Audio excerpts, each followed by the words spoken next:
Pai, é nas tuas asas que nós queremos colocar o nosso coração essa manhã.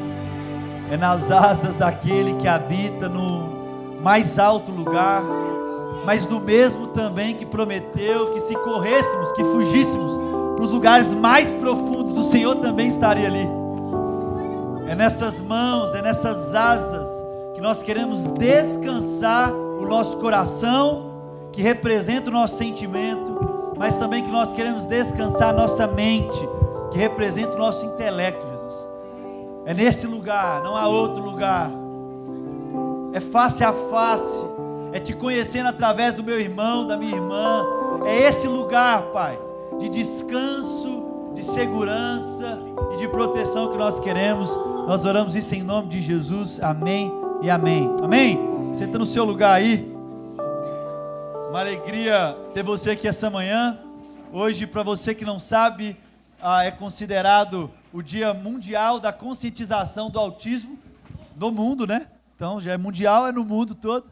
E aqui no Brasil também, amém? E um tema tão delicado, mas tão importante.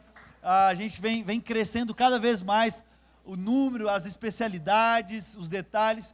Eu lembro quando eu cheguei em Goiânia, nas primeiras semanas, a gente estava de carro, eu e o Paulo Júnior, a gente estava indo no banco, e a gente conversando, no banco assim, o cara liga para ele e conta para ele o que estava acontecendo na casa dele.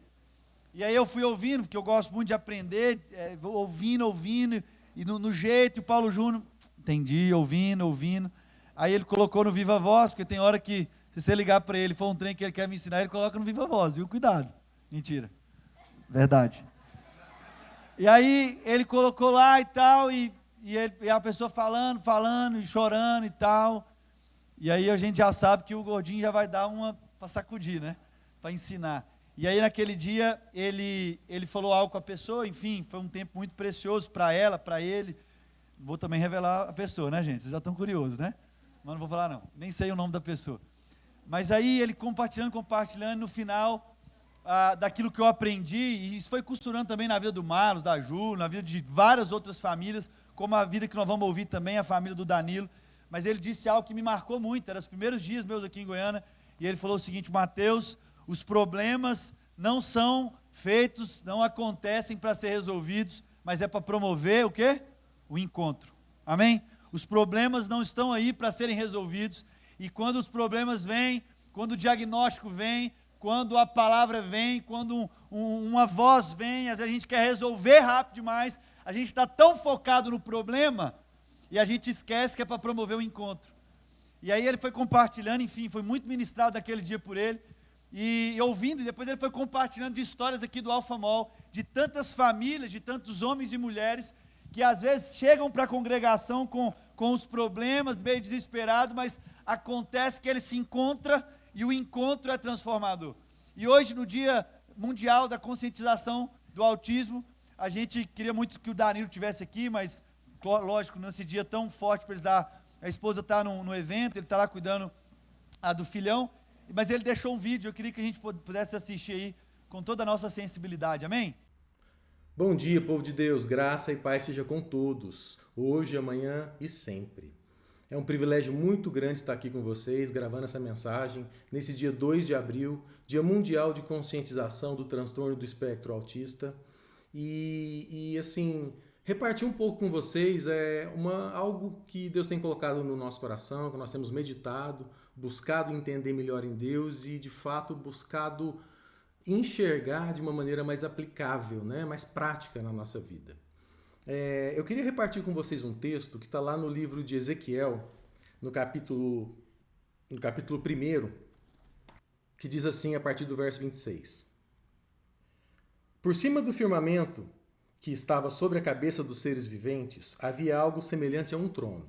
O texto então está falando, amados, do momento em que Ezequiel tem uma visão de Deus. Ezequiel é aquele homem que foi levado por Deus em espírito até a sala do trono e ele pôde contemplar a Deus e a sua glória.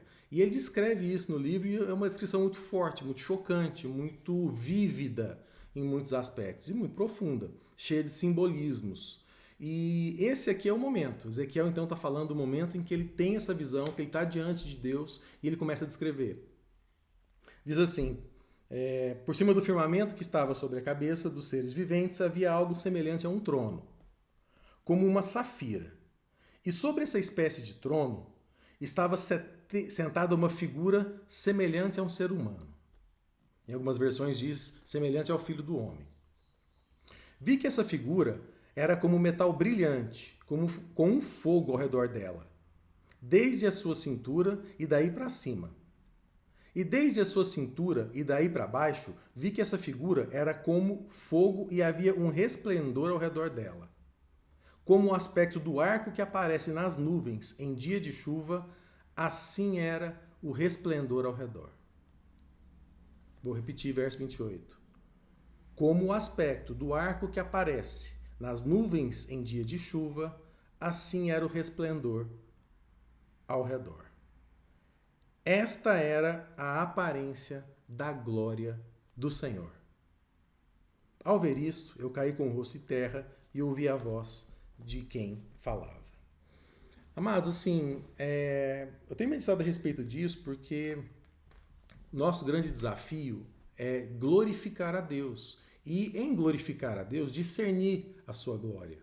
Conhecer a glória de Deus. Conhecer não no sentido de adquirir as informações, mas de ter uma relação íntima com a glória de Deus, a ponto da glória de Deus nos transformar na imagem conforme a semelhança do Pai. Assim, as pessoas vão olhar para você, para a sua vida, para a maneira como você vive, como você conduz as suas relações, e vão enxergar em você a glória de Deus. Você vai ser a tradução visível da glória de Deus. E em produzindo isso, nós vamos gerando os frutos no Senhor. E eu tenho sido desafiado a entender isso, amados, porque muitas vezes a gente imagina a glória de Deus como uma manifestação estática.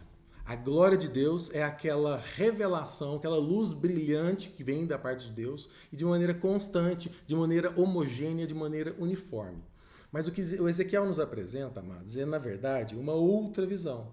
Ele diz que ele enxergou a glória de Deus como um arco-íris, como um arco que aparece no céu, nas nuvens em dia de chuva. Ele enxerga, então, a glória de Deus como sendo um espectro luminoso, que varia desde o vermelho, todas as tonalidades, até o violeta. Um espectro.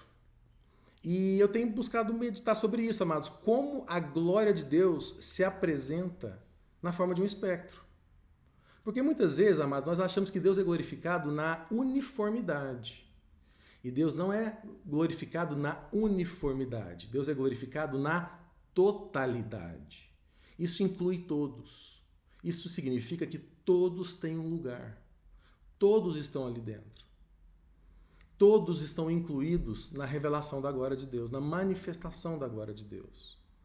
E muitas vezes, amados, nós temos dificuldades em aceitar isso, em recepcionar isso. Recepcionar esse aspecto da glória de Deus. O aspecto da multiforme. O aspecto da multimanifestação. Então a gente tende a rejeitar o diferente, a refugar, a manter distante, a achar que o diferente atrapalha, só porque ele não é o convencional. E nós somos desafiados por Deus, com a comunidade das famílias das pessoas com autismo, a entender a glória de Deus como sendo um espectro, sabe? Assim como nós temos um transtorno de um espectro, autistas que estão ali representando diferentes graus, diferentes variações de um mesmo espectro, assim é a glória de Deus, amados. É assim que Deus é glorificado na nossa vida. Deus nos fez de nós membros de um grande espectro. Todos nós. Todos nós. E num certo sentido, amados, espiritualmente falando, um espectro autista. Porque não tenha dúvida, todos nós somos autistas diante de Deus.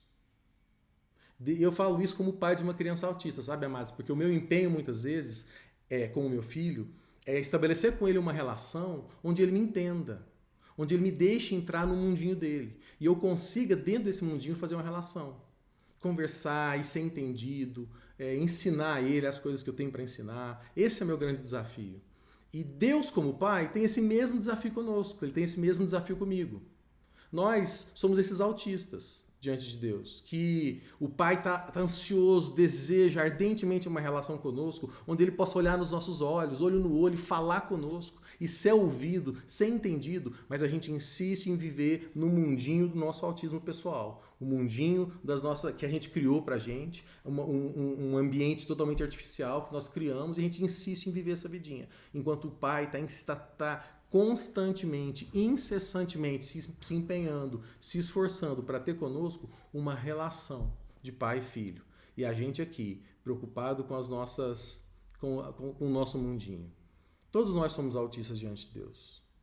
Todos nós temos esse desafio de sair do espectro do autismo e tentar entender o todo. Sair do nosso nicho dentro do espectro e entender que a glória de Deus se revela dentro de todos, a partir de todos. Que nós possamos aprender a mudar o nosso olhar.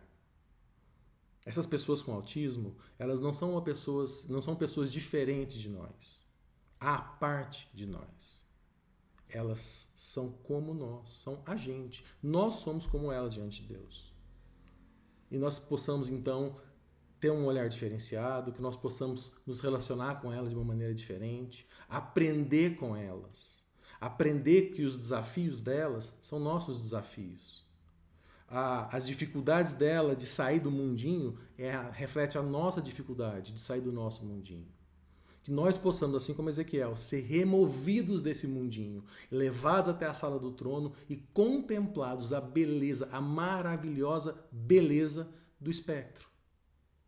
Do ambiente onde cabe todos, desde de uma ponta até a outra. Que você possa viver isso na sua vida, meu irmão. Que você seja livrado do seu mundinho autista e elevado por Deus até a sala do trono, onde você pode contemplar toda a plenitude da glória de Deus. E a sua aparência é um espectro. Que Deus abençoe a todos nesse domingo, que a graça e a paz do Senhor te alcance, fale com você, que esse culto possa tocar no seu coração e que você seja abençoado, em nome de Cristo Jesus. Amém, fiquem com Deus e a gente se vê daqui uns dias. Meu Deus do céu, a gente já podia ir embora, né, irmãos? Nós vamos tentar não atrapalhar, né, Rafa, aqui, essa palavra, nesse dia tão significativo. E essa provocação, né? Eu gosto muito da nossa comunidade, porque a gente está sempre tentando ir mais profundo naquilo que parece que é óbvio, a gente tenta ressignificar e aprender um com o outro. E essa palavra do Danilo vem do nosso coração assim, muito forte, né? Como muitos por aí, hora ou outra a gente tem que escutar, né?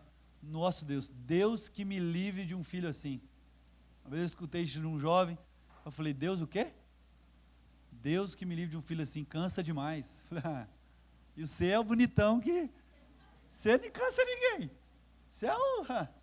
E aí, como o Danilo traz para nós essa sensibilidade de encarar a vida, encarar a realidade com esse novo olhar. É isso que o Evangelho quer de mim e de você, meu irmão. O esforço do Pai, ao entregar o único filho para vir à terra, para tudo aquilo que eu creio que você crê e já ouviu, entende, é para gerar uma referência, um ethos, onde a gente olha e fala, opa, é por aqui.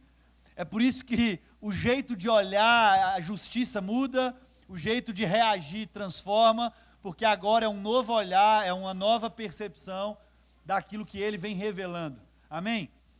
Então, assim, depois dessa palavra fica mais apertado para a gente, mas nós vamos seguindo, para a gente costurar tudo aquilo que Deus também ainda quer entregar para nós. Obrigado, meu irmão, nessa manhã, amém?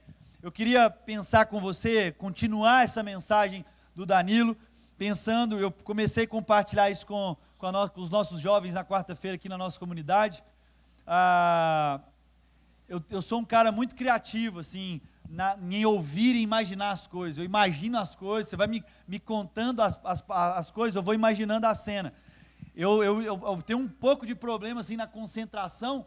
Então é o seguinte, eu estou com você, meu irmão, eu estou com você. Ou eu estou com você mesmo, eu não consigo estar meio dividido. A Marcela, ela sabe, às vezes ela me liga de vídeo, falando em Marcela, faltam 28 dias para eu casar, viu, meu irmão? Aleluia. 28 dias e 4 horas, amém? Eu não vou falar uns minutos não, senão vão achar que eu estou doido, mas eu estou mesmo. E às vezes eu estou ligando de vídeo com a Marcela, e às vezes a gente está conversando, estou numa reunião, eu falei, aham. E ela fala, Mateus. Eu falei, oi, você está conversando com alguém aí, né? Eu falei, amor, desculpa, porque é muito importante. Enfim, eu não consigo, minha mente não consegue. Ou eu estou inteiro, ou eu estou inteiro. Tem alguém que parece comigo aí? Amém. Tamo junto. E aí o que acontece? Quando eu leio a Bíblia, ou eu estou lendo a Bíblia, ou eu estou lendo a Bíblia, meu irmão. Não tem como eu ficar lendo a Bíblia e pensando no passarinho, não tem jeito, estou ali. E às vezes a gente vai lendo a Bíblia e passa desapercebido alguns marcos, uns detalhes da história, vai passando muito desapercebido para a gente. E aí, Thales, quando eu era um pouco mais novo ainda, eu lembro de ler um texto que eu fiquei assim uma semana nesse texto. Porque como a gente sabe o final da história, por exemplo, a gente sabe o final lá, a gente está assistindo uma série. Eu comecei a assistir uma série com a Marcela, e ela estava na 3ª temporada, e aí depois ela falou, não, você tem que voltar na primeira. Eu falei, já tenho dificuldade, porque eu já sei que o fulano morre. Aí está lá a cena emocionante e tal, e o tiro, pá! Eu falei, não vai morrer, eu já vi a 3ª. Sim, é legal, você vai indo, mas você já sabe. E aí o que acontece? Esse é o nosso problema também, quando a gente vai ler a palavra de Deus. Como a gente sabe de algumas coisas, alguns marcos da história, a gente passa desapercebido num texto. E Mateus, e é interessante, né, porque The Chosen vai trazer Mateus com esse aspecto, né, e é muito interessante isso. Mateus, ele vai contar uma história para nós muito interessante, e ele vai relatar que quando Jesus começou a pregar para um povo, e quando Jesus estava pregando ali no Sinédrio, o pessoal começou a ficar revoltado com Jesus, e a revolta foi crescendo, Luciano, e a revolta foi crescendo tão grande, ao ponto de eles arrastarem Jesus para fora da cidade. Então nem honra de matar Jesus na cidade Jesus tinha, levaram Jesus para fora da cidade, e quando chegaram no penhasco para lançar Jesus, sabe o que acontece? O texto é muito rápido, e aí é por isso que a gente perde, porque a gente já sabe o final. Quando a Bíblia vai dizer que quando estão para lançar Jesus sobre o penhasco, sabe o que acontece? A Bíblia vai dizer só o seguinte, e Jesus passa entre eles, e vai embora. E eu ficava bugando muito com esse texto, falei, meu Deus do céu. Quando esse texto chega lá, e eu vou lendo a Bíblia parando, é por isso que às vezes eu fico uma semana no mesmo texto, porque eu vou imaginando todas as possibilidades. Tem algumas possibilidades que eu falo, é heresia, porque esse texto aqui cortou, eu esqueço, eu deleto. Mas eu fico muito tempo num texto. E aí eu lembro de ler esse texto, eu lembro assim, Jesus pregando e tal, o pessoal ficou revoltado, Jesus falou uma outra coisa, eles ficaram mais revoltados ainda, levaram Jesus para o final da história, para fora da cidade, e quando iam lançar Jesus, aí eu paro o texto. Aí eu começo a imaginar as possibilidades. Porque se a Bíblia nos ensina, o Evangelho nos ensina, que Jesus é Deus enviado, Deus encarnado, Filho do homem, um cordeiro prometido desde antes da fundação do mundo, mas que veio ao mundo e se esvaziou de todo o poder. Então, Jesus era Deus, mas ele se esvaziou de todo o poder, se fez homem, seco, vazio de poder, daquilo que pode fazer, não fazia nenhum milagre para ele. Então, tudo que Jesus, aí eu vou juntando, você vai aprendendo o Evangelho, você vai juntando para ver se pega Jesus ou não, para ver se era a coerência, se era o Cristo encarnado. Então chega Jesus que não fazia milagre para ele, não tem nenhum milagre que Jesus faz para ele. Ele não pega um pão e para ele comer, ele não faz como um carpinteiro lá, ele trabalhava com seu pai, qual é o nome do pai de Jesus? Então pensa, José foi lá no banheiro e falou o seguinte, Jesus, eu quero o seguinte, quando eu voltar, eu vou fazer os 2 números, então vou demorar um pouquinho, quando eu voltar, eu quero essa parte pronta. Se fosse nós, fala a verdade, você não ia usar o poder de Deus para construir a casa. Viu que a gente pensa rápido, que a gente sou Deus, poderoso. A gente vai para esse lugar, mas Jesus nunca fez milagre algum para o bem próprio, para se resolver. Porque problema nunca é para ser resolvido, mas é para promover o quê? Então ele precisava lá raspar, afiar a madeira, alisar, deixar a casa do jeitinho, enfim, dentro dessa construção, agora volta comigo no penhasco. Como é que um homem, filho de Deus, Deus encarnado, pronto para ser lançado, e o povo tinha levado Jesus, como é que ele sai dessa? Se ele não tinha mais poder. E a Bíblia diz que ele sai entre as pessoas. Não tem um gamegameha, irmão. Não tem um sai daqui e chega no outro lugar. Não tem. Só tem Jesus saindo entre as pessoas. Eu fico imaginando essa cena, as pessoas olhando para Jesus. Não faz sentido, porque todo mundo o arrastou para esse lugar. Mas ele começa a andar entre as pessoas. E ele não tem um poder de congelamento. As pessoas começam a ver Jesus e Jesus sai, simples. Por quê? Porque Jesus é cheio de toda a autoridade. Autoridade do céu. Autoridade do eterno. Então, a busca que Jesus vem revelar para os discípulos e o ensino que Jesus vem revelar para mim, para você, para a comunidade, é que a busca nossa precisa ser incansavelmente em ser homens e mulheres cheios de toda a autoridade da parte de Deus. Porque no fim, não precisa de poder. Precisa de quê? De autoridade. No fim, o Danilo com seu filho lá, no fim não é o poder que vai vencer um filho autista, não é. É o quê? É a autoridade de quem se submete ao mundo e ao interior daquele filho, daquela filha. Sem a autoridade de viver por coerência, eu tenho caminhado com muitas famílias com essa sensibilidade, mas aqui eu incluo todas as outras dificuldades, incluindo a minha e a sua. O que vence no fim, na jornada, para encerrar bem, é o seguinte: esse homem é um homem cheio de autoridade. Essa mulher, ela é diferente, porque ela é cheia de quê? De autoridade. O seu poder de verdade não constrange a gente, o seu poder de verdade não inspira a gente, porque não é a linha, não é a lógica do reino de Deus. A lógica que o reino de Deus veio estabelecer no mundo é de uma outra ordem. E dentro dessa construção, aos homens e mulheres aí, estou vendo gente que estava aqui quarta-feira com a gente, eu quero ler o mesmo texto que eu li quarta-feira, queria que você abrisse aí a sua Bíblia em Lucas capítulo 8. Lucas capítulo 8. Para a gente poder caminhar, Lucas capítulo 8, um texto assim, muito intrigante também, porque quando a gente pensa nos aspectos, nas doenças, nas dificuldades, sempre a gente pensa na cura, né? É interessante isso. No fim, o pessoal, não, mas será que Deus não cura? Porque curando fica o quê? Fica fácil, né? Curando fica o quê? E é interessante, porque Jesus estava num momento muito legal do seu ministério, ele estava caminhando com o povo, e Jesus ia curando as pessoas. A Bíblia vai dizer que Jesus curava o leproso, e as pessoas viam aquilo ali, e saíam correndo, porque ele falava, não fala para ninguém, mas o outro via, e corria e falava para o outro, que falava para o outro. E as pessoas e a redondeza começou a ouvir que tinha um homem chamado Jesus, que tinha vindo lá de Nazaré e estava curando as pessoas. Era endemoniada, que estava com outra ótica, com outra consciência, liberta, com um novo nome. Era o leproso que ao tocar em Jesus, ele não tinha ficado impuro. E a gente acha que isso era fácil para os discípulos. Não era fácil para os discípulos. Porque isso não é simples de ser entendido. Jesus teve que lutar muito com aqueles discípulos, eles entendendo a lógica desse novo reino. Porque se os discípulos já soubessem, estivessem tranquilos, ele não precisava ensinar, amém? Então, dentro dessa construção, tinha um momento, e tem esse momento, quando chega esse momento, um momento de urgência, que a Bíblia vai dizer que Jairo, um chefe ali, daquele povo, ele chega o seguinte: Jesus, minha filha de 12 anos está morrendo, eu só tenho o Senhor, não tem outro alguém, não tem outra pessoa que eu possa recorrer, ela vai morrer, se o Senhor não for. Era uma questão urgente. Logo, e Jesus vai, beleza, bora. E aí começa a comitiva até esse lugar. E a Bíblia diz que, e constrói esse cenário junto comigo, a Bíblia diz que quando ele estava andando, as pessoas o comprimiam. Era muita gente, era a multidão seguindo Jesus. Imagina aí um jogador famoso, um cantor famoso num supermercado. Fala, tá aqui o fulano. A galera vai juntando ou não vai? Todo mundo quer tocar, todo mundo quer uma foto, todo mundo quer tirar daquela pessoa que é um poder, de alguma forma quer tocar. Amém?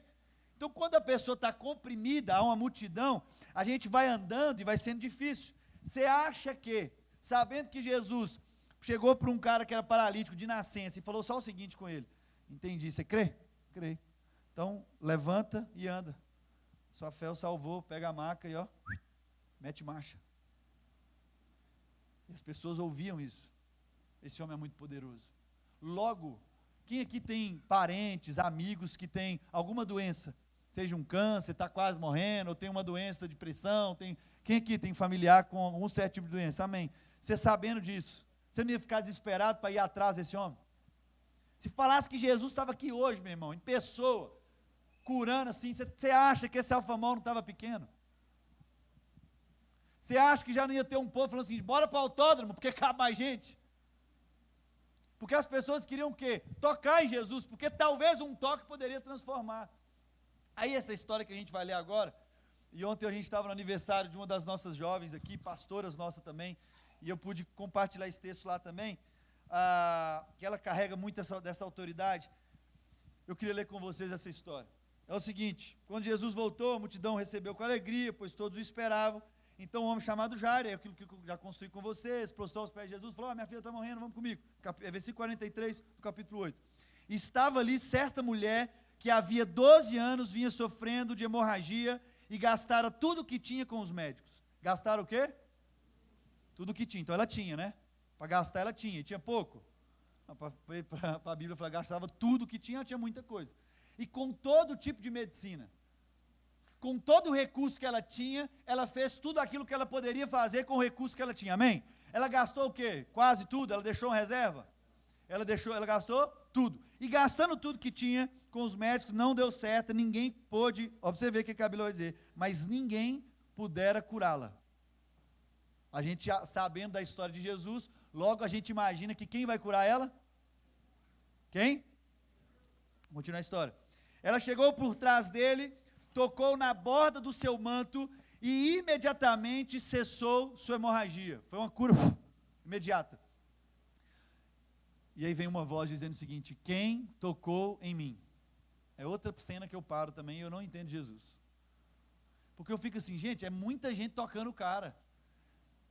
Lógico que tinha uns moleques que até um pedala Robinho dava em Jesus, assim, porque, pô, é o mestre, meu amigo.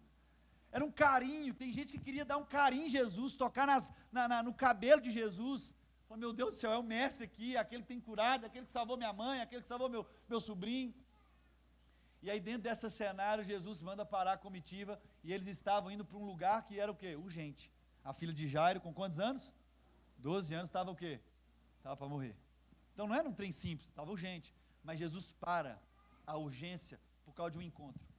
E Jesus fala o seguinte, alguém me tocou. E aí o Pedro, discípulo de Jesus, fala o seguinte, mas Jesus, está todo mundo te tocando. A multidão está te apertando. Como é que... Não estou entendendo o que você está falando. E aí Jesus diz o seguinte, alguém tocou em mim. Alguém tocou em mim, eu sei que de mim saiu poder. Em outras versões, eu tenho convicção que saiu de mim virtude. Alguém me tocou. Aí para tudo. Aí como, não fui eu não, foi você? Não, eu não, pelo amor de Deus, eu não. Aí dentro desse cenário, a Bíblia vai dizer que então a mulher, vendo que não conseguiria passar despercebida, veio tremendo e prostrou-se aos seus pés. Na presença de todo o povo, contou por que tinha tocado nele e como fora instantaneamente curada. Então ele lhes disse, Jesus disse para ela, filha, a sua fé a curou. Quem curou aquela menina, aquela mulher? Filha, a sua fé a curou. Vá em paz. Vá em paz. No fim, meu irmão, Deus podia ter curado a mulher através dos médicos lá, que ela gastou dinheiro. Tudo certo, Deus não tem problema com isso não, gente. Ele não tem ciúmes não, a glória é dele, está tudo certo. O médico vai curar, o remédio que você está tomando controlado, vai te ajudar, amém? Importante. Mas Jesus queria curar aquela mulher, porque nem foi ele que curou. Ele disse que quem curou? A fé dela. Mas para a fé dela ser estabelecida e vivida, ela precisava de quê? De um encontro. De um encontro. Com quem? Com aquele que pode nos libertar do nosso achismo, que achando que o poder que vai o quê? Nos salvar. Não, é a nossa fé. É por isso que tem hora que Deus precisa nos esvaziar de todo o poder o tempo inteiro. É por isso que tem hora que Deus precisa tirar tudo de nós, para que, quem sabe, a gente encontre, e ao tocar em Jesus, a gente entenda que no fundo não era aquilo que eu conquistei com a minha força, que no fundo não é aquilo que eu conquistei com a minha própria inteligência, que no fundo não é o cabedal intelectual que eu construí, ou a cosmovisão que eu fui apresentado e estou seguindo, não. No fundo é um encontro, no fundo é um toque, no fundo é um encontro, para quê? Para eu ser curado da hemorragia? Não! No fundo é um Cristo querendo se encontrar comigo, com você, para nos dar um nome, porque porque é isso que ele fala com ela, ele dá um novo nome para ela. Jesus não nem pergunta o nome daquela mulher, ele fala o nome dela agora. Agora você é o quê? Qual que é o nome que Jesus dá para ela? Filha. Isso cura nós, meu irmão. A gente estava aqui no primeiro culto compartilhando isso, tinha uma irmã, e eu intencional nem quis perguntar o nome dela, só sabia, eu olhei para ela e falei assim, você é filha, de cadeira de roda aqui. Quando eu falei com ela assim, se Jesus estivesse aqui, e você não viria para cá? Ela falou, eu viria voando. Claro que eu viria. E aí no final a gente conversou, e olhando um no olho do outro, viu que não é sobre andar, é sobre ouvir do mestre, filha. É sobre ouvir do mestre o seguinte, a tua fé, aquilo que eu depositei aí dentro, aquilo que o meu espírito habita em você, aquilo que o meu espírito habitando em você, dentro de você, fluindo, a partir de um encontro, pode transformar a realidade e libertar muita gente. Agora eu quero dizer, não fique aqui. Ele dá um novo nome, ele lembra a natureza daquela mulher, que é a fé. Então ele dá um novo nome, ele lembra a natureza e ele aponta um destino. Ele fala o quê? Vá. Vá. É isso que Cristo faz em nós. Os problemas promovem encontros para que a gente receba do Eterno um novo nome, para que a gente consiga discernir no Eterno um novo nome, para que a gente comece a lembrar e ser uma referência de onde a gente veio e como a nossa fé, e sem fé é impossível agradar a quem? Porque Deus não é para ser visto, mas a nossa fé vai formando o homem pleno que nós somos, a mulher plena que nós somos. O texto que a gente leu no início de Paulo dizendo ao povo de Filipos, não que a gente alcançou a plenitude, não que a gente alcançou a maturidade plena, mas a gente prossegue em conhecer e continuar conhecendo a Deus. Porque esse é o nosso caminho, Thales. No fim, é Deus nos ensinando o seguinte, você lembra eu sem poder? Você lembra? Que eu estava sem poder, eles iam me matar? Eu saí entre as pessoas. Isso não é poder, isso é autoridade. No fim, é Jesus curando as pessoas através do poder? Não, porque ele se esvaziou de todo. Então o que Jesus tinha? A autoridade. E a autoridade, em nome de Jesus, a autoridade de Deus em nós, faz com que quando as pessoas nos tocarem, saia de nós o quê? Poder. Amém? Então não é o poder que eu vou exercer sobre o outro, não é o poder que eu vou buscar, mas é a autoridade em mim, é a autoridade em nós, que através de toques liberta pessoas. Porque no fim, é por isso que a Bíblia vai dizer, no fim esse poder é o que? É virtude de Cristo em nós, da autoridade buscada, vivida dia após dia, de perfeição, não, mas de autoridade, meu irmão e minha irmã, autoridade da parte de Deus. Então, meu irmão, nesse dia, nós vamos continuar aqui a palavra, que a gente lembre que o que Deus também quer de nós é um coração cada vez mais alinhado naquilo que Ele quer gerar na minha vida e na sua vida. Homens e mulheres com muita autoridade, cheias do Espírito Santo, convictos que não é por aquilo que eu posso conquistar. O próprio Paulo vai dizer tudo que eu construí com as minhas mãos, toda a filosofia, toda a escola lá, que eu fui construindo, tudo onde eu estudei, eu considero tudo isso como perda, para poder ganhar a Cristo. O que ele estava traduzindo para nós? Não é sobre o poder que eu posso conquistar, mas é a autoridade que eu posso experimentar. É por isso que Paulo vai dizer, eu quero ser encontrado em Cristo, porque em Cristo há autoridade, e em Cristo com autoridade, o toque em nós, de uma outra pessoa em fé, sai de nós o quê? Poder. Então se você quer poder, meu irmão, Cristo precisa ressignificar, dizendo o seguinte, busca autoridade, não para curar, mas busca autoridade de uma vida de quem entende quem é, de quem ao encontrar com o Pai sabe o novo nome, filha e filho, de quem lembra da essência, dizendo o seguinte, foi a sua fé que te curou. Você achou que os médicos iam te curar. No final, você achou o seguinte, que era eu, né? Mas porque seu coração estava aqui inteiro, eu quero te apresentar agora. É você, filha.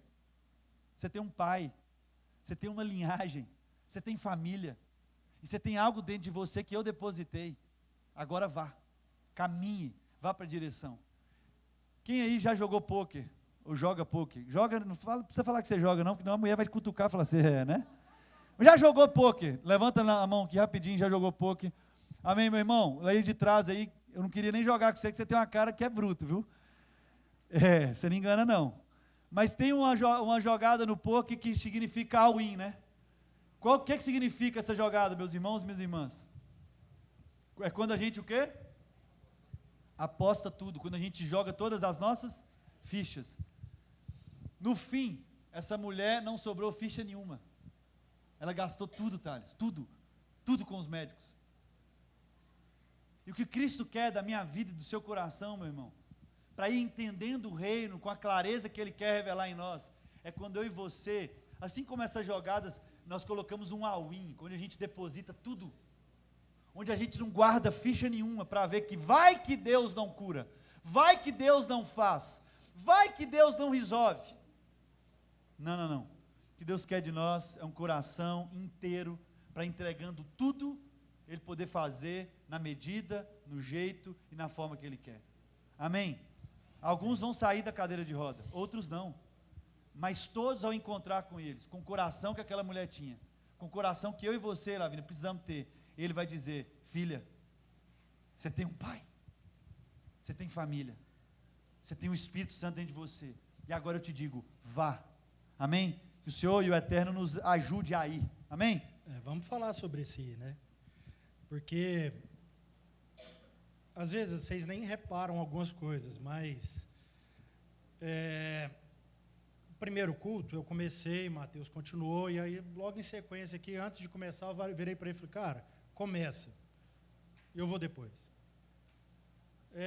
Porque qual que é o objetivo disso? É de ser surpreendido. Porque quando a gente fala de doenças, elas nada mais são do que sintomas do que nós vivemos como povo. Beleza? Porque Deus utiliza a doença como uma pedagogia para ensinar o que nós, como corpo, estamos doentes. Então, se sobressai o autismo, isso é um sinal de Deus que nós estamos com um problema. Se eleva a quantidade de número de câncer, isso revela um problema desse corpo. Porque nós não somos indivíduos, nós somos corpo. Sabe, um grande problema do relacionamento é que a gente não quer mais ser surpreendido. A gente prefere Deus na obviedade do que Ele pode entregar para a gente, do que a gente se submeter a Ele nos surpreender com algo que a gente não esperava. Amém? Então, presta atenção nisso. Porque todo o esforço aqui é para que vocês entendam isso. Porque se no relacionamento de vocês com Deus, vocês não estão entregando a isso, deixa eu explicar outra doença que Deus está mostrando aqui, uma doença grave, que essa mulher estava 12 anos, sofrendo. A perda de uma chance de gerar um filho de Deus. Isso é um fluxo de sangue. Isso é aqueles 7 dias ali que a mulher fica meio, não dá para nem chegar perto. Beleza? Aí deixa eu te contar outra coisa. Para a sociedade judaica, a hora que a mulher está nesse tempo, ela não podia tocar nem o seu marido. Ela tinha que se afastar daquele lugar. Ela saía, ela era separada. E se demorasse mais, ia continuar mais tempo. Então a mulher com fluxo de sangue não poderia tocar nem o seu marido. Por isso que a hora que a gente vai ler esse texto, vai falar que ela chega para Jesus até tremendo para contar para ele o que ela fez. Aí sabe o que mais me chamou a atenção na hora que o Mateus foi compartilhando aqui? É que Pedro notou o óbvio. Calma aí, Jesus. Como assim saber quem te tocou? Olha o tanto de gente aqui que te toca. Olha o tanto de crente aqui, gente. Pelo amor de Deus, Jesus. Você ainda está perguntando quem crê em você? Olha o tanto de gente aqui te tocando. Mas sabe o que Jesus fala para a gente? Deixa eu explicar para vocês. Vocês estão me tocando, mas vocês não estão recebendo de mim virtude. Não sai de mim poder para transformar a sua vida. Então, o que Jesus está dizendo assim para a gente, de uma forma bem simples, é de que nós estamos abortando aquilo que Ele entrega à nossa vida. e precisou ser uma mulher que não tinha mais solução, não tinha como fazer, uma mulher transgredindo ali uma regra, para Jesus explicar para a gente, aí sim, de mim sai virtude. De mim um filho é gerado. Porque enquanto todos esses crentes me tocam, me apertam, me sugam, a condição deles é de quem tem um fluxo de sangue que impede com que a vida seja concebida. Aí você pode falar assim, não, Rafael, você está ficando doido. Você surtou aí, Mateus foi falando, você não está entendendo nada. Aí a gente vai lá para Apocalipse. Que aí a hora que você foi falando, eu lembrei, dentro daquilo que a gente compartilhou no primeiro, um pouquinho antes do que a gente compartilha, depois vocês seguem lá. Mas Apocalipse começa a tratar duas dimensões. João, ele é arrebatado para entender aquilo que acontece no céu, tanto quanto na terra. E é por isso que a gente tem muita dificuldade de ler, porque uma hora ele está falando do céu, outra hora ele está falando da terra, ali meio misturado, e a gente não entende que essas coisas estão acontecendo ao mesmo tempo. Tanto que são fatos reais que acabam acontecendo em Jerusalém. E aí, num determinado momento, ele começa a contar para a gente e dizer que os 24 anciões e os quatro seres viventes estão ali dando aleluia, glorificando a Deus, amando a Deus e celebrando aquele momento de vitória de Deus.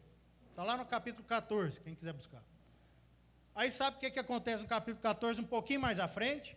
Vai falar que um dos anjos passa a ceifa e aquela ceifa produz um suco esmagado, que é um sangue e um fluxo de sangue, em Jerusalém. Na igreja há um fluxo de sangue. No povo de Deus tem um fluxo de sangue. E daquele fluxo ali, não sobra nada. Somente aqueles 140 que Deus foi lá e tocou. 140 mil que Deus tinha ido lá tocado. Enquanto o resto estava sendo banhado, sendo levado embora de um fluxo de sangue. Beleza? Aí você fala assim, não, mas não é assim não, eu sou crente. Eu boto minha mão no fogo por mim. Deixa eu te contar uma coisa assim, que parece óbvia. Mas que, sem perceber, a gente foi invertendo a ordem. O compromisso de Deus não foi em nos tornar filhos dele. Isso era uma condição que já estava. Isso é uma condição primordial. Desde o princípio havia um pai, um filho e uma comunhão entre eles. Sabe qual foi o compromisso de Deus com o seu povo? Gerar de um filho um pai.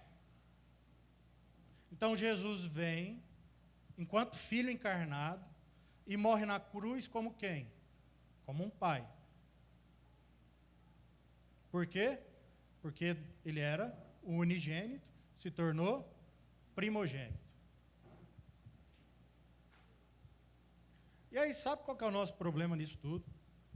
É que a gente não entendeu a paternidade de Deus, que foi revelada em Jesus, e que Paulo entendeu muito bem. E aí é onde a gente está chegando, para a gente ver essa distopia, muitas vezes, que a gente tem sobre as nossas vidas, e achar que está tudo certo. Beleza? Então, Jesus vem, Paulo entende. Aí Paulo fala assim, deixa eu explicar para vocês aquilo que é o propósito da vida de vocês. E aí lá ele vai concluir dizendo assim, esposos, amem a sua esposa como Cristo amou a esposas, se submetam aos seus esposos. Beleza? Aí a gente acha que a gente está querendo falar uma questão de ordem, de poder, e não de autoridade. Porque se fosse pela autoridade, a mulher até ganhava, porque o homem tem que morrer por ela. Então, pelo poder, o homem está muito mais submisso à vontade da mulher do que a mulher à dele. Mas como não é uma questão de poder, de autoridade, um se submete ao outro, um dando a vida e a outra se submetendo a uma direção, a uma convicção. Beleza? Aí por que eu estou falando isso? Porque Deus, em nenhum momento, ele tinha problema em gerar filhos. A gente acha que Deus tem um problema de paternidade. Deus não tem um problema de paternidade. Deus tem um problema de gerar um homem e uma mulher conforme a sua semelhança. E esse é o propósito dele. Tanto que ele começa dizendo, e eu criei o homem, criei a mulher, a minha imagem e semelhança. E como que ele termina? O Apocalipse que a gente estava começando a ler, no momento que começa a falar um pouquinho do céu, usando as mesmas palavras que ele usou no capítulo 14, ele diz o seguinte: olha, agora é chegada, nós estamos celebrando. Aí ele revela para a gente, por que que aquele povo, por que que os 24 anciões, por que que os 4 seres viventes estavam em festa, em êxtase. Por quê? Porque agora chegou a hora da boda do Cordeiro com a sua esposa.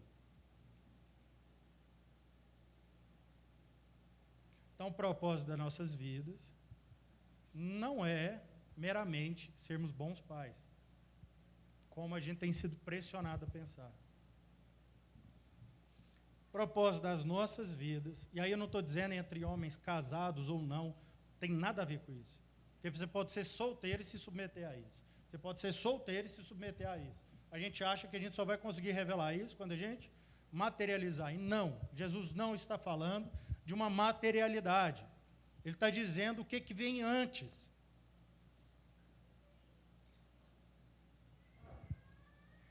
Então, Jesus quer casar conosco. A igreja foi feita para ser dada de casamento ao noivo. Então, o que importa nas nossas vidas é o homem que eu me torno e a mulher que eu sou gerada. Aí sim, eu posso parar e pensar em algumas particularidades disso, como ser um bom pai. Mas as coisas não são dissociadas. Não existe um bom pai se não houver antes um excelente esposo. Vocês estão entendendo isso? Então grava isso. Não existe um bom pai se você não for antes um excelente, um maravilhoso, um perfeito esposo.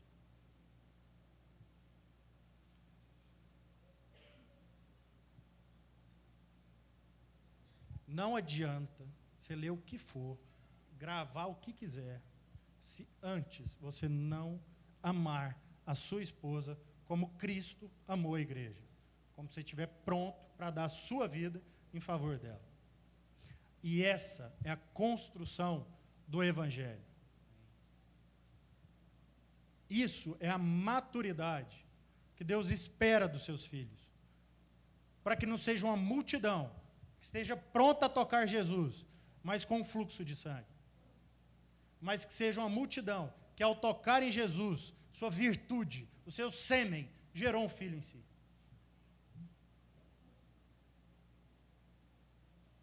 Essa é a nossa responsabilidade. Essa é a nossa vocação. Para isso existimos. Para que todo corpo seja saudável. Então, a gente tem que parar de ter espectros em nossas vidas, achando que não importa as relações que nós vivemos no trabalho, na igreja, com a nossa esposa, que basta eu ser um bom pai. É uma loucura. É uma doença sendo revelada. Porque é uma relação que não tem relação. Eu até te toco, mas isso não... nada. Isso não vem ao meu mundo. Isso não, como o Danilo falou, isso não entra no meu mundo. O Danilo, como pai, ali tentando participar da vida do Lucas. E essa é a nossa dificuldade. Estamos lá encostando em Jesus, e Jesus está lá semeando, ele não para de semear. Virtude está sendo gerada. Mas não há em nós uma relação com o nosso noivo. Porque a gente achou que bastava ser filho. Está tudo certo. Ah, sou filho, então está garantido. Chegando lá no finalzinho, vou ser colhido lá pelo pai. como se esse fosse a razão da nossa vida. E não é. É isso aí. Na lógica do reino, né? Nessa construção, na lógica do reino, eu lembro muito do meu pai e da minha mãe. Porque meu pai, eu já contei isso aqui uma vez. Meu pai, ele sempre, quando voltava de viagem, ele vinha com, eu lembro ele vinha com vários presentes, né? Nas várias viagens. Eu lembro de uma viagem que ele estava passando lá, mesmo que ele comprava uma bala, ele trazia uma bala. E nessa viagem ele trouxe 2 sonhos de valsa. E aí, era a forma pedagógica dele nos ensinar, né? E eu nunca esqueço isso, porque ele trouxe o sonho de valsa para aí ele sentava todo mundo, chegava e falava assim, ó, tá aqui, esse aqui é da sua mãe e esse aqui é seus. E parece bobo, mas ele fazia isso para nos ensinar, dizendo o seguinte, quem é o mais importante aqui não são vocês, é a sua mãe. E muito da disfuncionalidade da caminhada, fora desse lugar que é Cristo, fora dessa consciência do que é igreja, do que é sacrifício, do que é submissão, nós, hora ou outra, eu acho que não acontece muito aqui, mas tem muita mãe que coloca os filhos num lugar maior do que o seu marido. Aqui no mall, graças a Deus, nós já vencemos isso. Vocês estão se entregando aí. E tem muito homens também que chegam no lugar e falam, no fim, não, já criei meus filhos, agora deixa eu ser feliz. Por quê, Mateus? Porque no reino de Deus, meu irmão, o filho primeiro nem é seu. O filho é de quem? Viu que a gente vai pulando etapas e assumindo coisas que a gente... Não, mas Deus me deu esse menino para cuidar e agora eu tenho que ter força para sustentar ele e ela até que poder. Porque se a gente tivesse cheio de autoridade, a gente lembraria de quem é o filho, de quem é a filha. Entendendo de quem é o filho e quem é a filha, eu sei que vai chegar a hora deles irem, porque vai chegar a hora do pai dizer para eles o quê? Filha, a tua fé a salvou, agora fique com a sua mamãe, fique com o seu papai, é isso que ele vai dizer? Agora vá, agora é direção. Amém, meus irmãos? Vai chegar a hora que o grande pai, o único pai, vai dizer para o seu filho e sua filha, vai chamar agora para filiação daquilo que vale. Amém? E aí vai sobrar quem? O seu homem, a sua mulher que você decidiu amar como Cristo amou, se entregando por ela. Amém, meu irmão? A entregar para o seu marido na submissão daquilo que entende ser a morte, o sacrifício, numa direção. Amém, pais e mães? Amém, maridos e mulheres? Mulheres e maridos, amém? Então esse é o nosso coração, é sobre esse espírito que a gente quer ceiar também. Então os meninos já podem vir aí, multiplicando aí o vinho, né? O vinho não, o suco de uva, calma, os irmãos que ficou animados. Não, e enquanto eles distribuem, Mateus, a gente precisa fazer uma oração. Oração aqui hoje, assim, sincera. A gente viu a representação, né, o ensino transcrito por Lucas sobre algo muito importante. Aquela mulher, a fé dela não é porque ela era uma crente de carteirinha. A fé dela era porque ela já tinha gastado tudo. Então, na hora de diferenciar ela da multidão, o evangelista destaca isso. O que fez com que ela tocasse em Jesus como a única alternativa é porque ela já tinha gastado tudo. Então, enquanto nós estivermos nesse lugar de ter algum recurso ainda para solucionar, a gente não vai tocar Jesus como quem quer ser semeada. A gente muitas vezes vai continuar tocando Jesus como um recurso para ser curado. E foram inúmeras as citações de Jesus, de pessoas que foram curadas, mas não entenderam nada.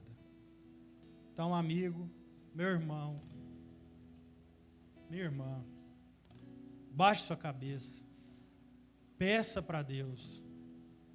Você quer ser tocada por Ele e não curada. Você não veio aqui para resolver os seus problemas, mas você veio aqui para gerar um filho dele. Você não veio aqui para que através de um toque as suas condições sejam melhoradas, mas você veio aqui para que um toque dele mude tudo que você é. Porque um filho vai mudar tudo que você é. É para isso que o filho existe. Amém? Então vamos fazer essa oração. Faz aí para nós. Obrigado, Jesus. Estamos aqui como família recebendo o cálice, recebendo o pão. Depois dessa mensagem, essa palavra que o Senhor primeiro coloca no nosso coração e constrange, ensina, e afia, e repete de novo. Talvez essa manhã, Pai, nós não ouvimos nada novo, mas esse é o seu jeito de nos ensinar, pegando aquilo que a gente ouviu, que a gente às vezes achava que sabia, e trazendo novo conteúdo para a nossa consciência, para uma transformação, para um coração posicionado. É isso que nós queremos estar nessa manhã, um coração igual ao teu, nesse memorial que estamos vivendo essa manhã, de cearmos juntos, que essa seja a nossa consciência, Jesus, um coração igual ao teu. Nós queremos te tocar não como alguém faminto, não como alguém faminto que quer ter o seu problema resolvido hoje, mas como alguém com muita fome, que quer, após comer o teu pão, que o Senhor prometeu que ao comer nós nunca mais teríamos fome. É desse pão que a gente quer. Nós não estamos aqui como alguém que está com uma sede momentânea, mas a gente quer beber da água que o Senhor prometeu, que se alguém bebesse dessa água, nós nunca mais teríamos sede. É disso que nós estamos falando, Pai. Nós queremos te tocar, não porque o Senhor é mais um médico, o Senhor é mais uma alternativa, mas porque o Senhor é o médico dos médicos, e o médico dos médicos nos lembra que é a fé que o Senhor depositou em nós, é o Espírito que o Senhor depositou em nós, que vai transformar aquilo que nós precisamos transformar, para a tua honra, para a tua glória, agora com um novo nome, lembrando quem nós somos e de onde viemos, e agora sendo enviados para ir. É nesse coração, Pai, que nós estamos essa manhã, em nome de Jesus. Amém? Você vai pegar agora sim, virar o seu suco de uva, o seu pratinho, e agora você vai trocar com alguém que está do seu lado e atrás de você, e você vai dizer para ela e para ele: meu irmão, eu estou me movimentando aqui porque eu quero ter parte com você. Amém? Fala, eu quero ter parte com você. Talvez você não sabe o nome, talvez você não sabe o nome dela, mas é esse o Espírito. Filhos que olham para outros irmãos sem saber o nome, mas sabe que é filha e filho. Troca aí, movimenta o pão. Se você comeu, você feriu. Então multiplica aí o pãozinho do outro aí. Troca com quem está atrás de você, troca com quem está à frente. Pode trocar o pratinho, pode trocar aí o vinhozinho, de boa.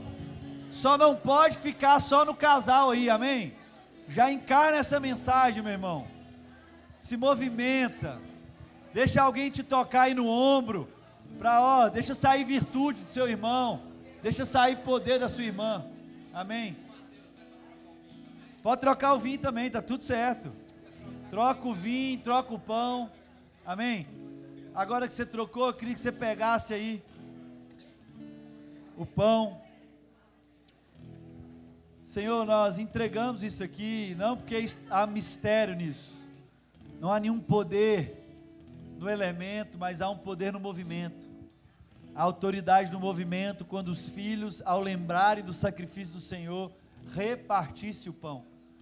Muitos aqui trocaram com homens e mulheres que não sabem nem o nome, glória a Deus por isso, glória a Deus por isso, porque quem chama Deus de Pai, não pode ficar escolhendo quem vai chamar de irmão. Então a gente trocou na convicção que o nosso irmão, que está atrás, na frente, do lado, também é nosso irmão. Nós queremos comer esse pão, Pai, nessa manhã, lembrando do teu sacrifício e do sustento que o Senhor prometeu para nós, porque quem comer desse pão e beber dessa água, nunca mais teria fome ou sede. Nós comemos no teu nome, em nome de Jesus.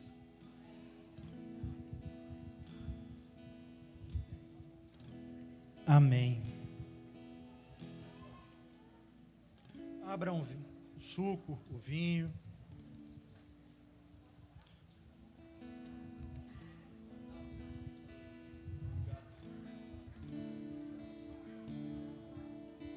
Fechem seus olhos.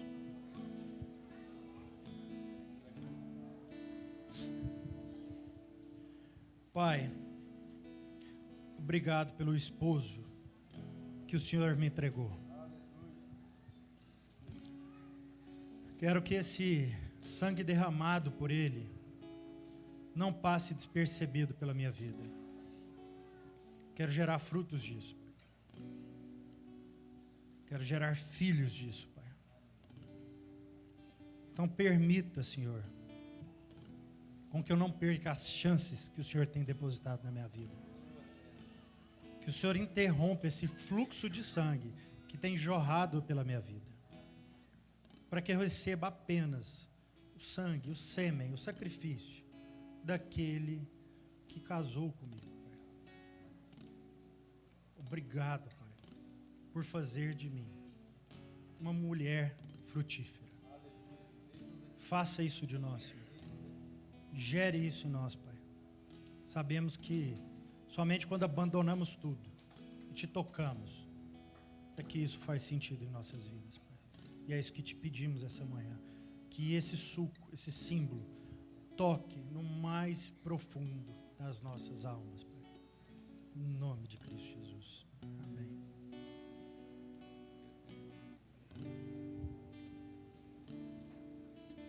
Aleluia. Amém. Fala da conferência, Né? Amém. Nós temos dois, não vai embora não, dois avisos muito rápidos.